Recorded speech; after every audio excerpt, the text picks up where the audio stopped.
या संदर्भातली माहिती देत होते। त्यांनी देखील महत्त्वाचे अपडेट या घटनेच्या संदर्भातले दिलेले आहे। पर्यटकांना या ठिकाणी येण्यास बंदी घातलेली होती, तरी देखील पर्यटक या ठिकाणी पर्यटनासाठी सातत्याने येत होते, असं सुनील शेळके यांनी म्हटलेले आहे। 30 वर्ष जुना हा पूल होता।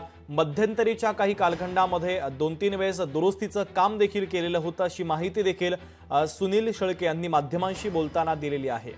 पर्यटकांना या ठिकाणी येण्यास मज्जा होता, तरी देखील काही पर्यटक अतिउत्साहीपणा करत दुचाकी गाड्या घेऊन या पुलावर आलेले होते आणि वजन जास्त झालं।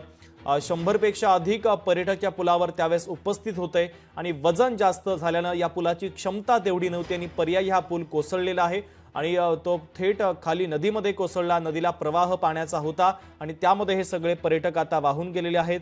आतापर्यंत दोघांचा मृतदेह सापडलेला आहे। अनेकांचा मृत्यू झाल्याची भीती देखील व्यक्त केली जाते। 20 ते 25 जण या संपूर्ण दुर्घटनेमध्ये नदीमध्ये कोसळलेले होते। काही जणांना 5 ते 6 जणांना बाहेर काढण्यामध्ये यश आलेलं आहे। काही जण जखमी आहेत। जखमींना तातडीनं हॉस्पिटलमध्ये दाखल करण्यात आल्याची माहिती देखील आपल्यापर्यंत पोहोचते। तर या संपूर्ण घटनेच्या संदर्भात देवेंद्र फडणवीसांनी देखील आढावा घेतलेला आहे। मी स्थानिक प्रशासनाच्या संपर्कामध्ये आहे, असं त्यांनी म्हटलेलं आहे। आतापर्यंत 6 जणांना वाचवण्यात यश आल्याची माहिती स्वतः देवेंद्र फडणवीसांनी दिली। आपत्ती व्यवस्थापन मंत्री गिरीश महाजन यांनी देखील लोकशाही मराठी सोबत बोलताना मी थोड्याच वेळात या ठिकाणी पोहोचतोय, असं देखील म्हटलेलं आहे।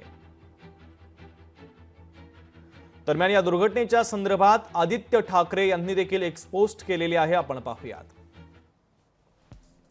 मावळ तालुक्यातील कुंडमळा पर्यटन स्थळी पूल कोसळून घडलेली दुर्घटना धक्कादायक, तितकीच मनाला वेदना देणारी आहे।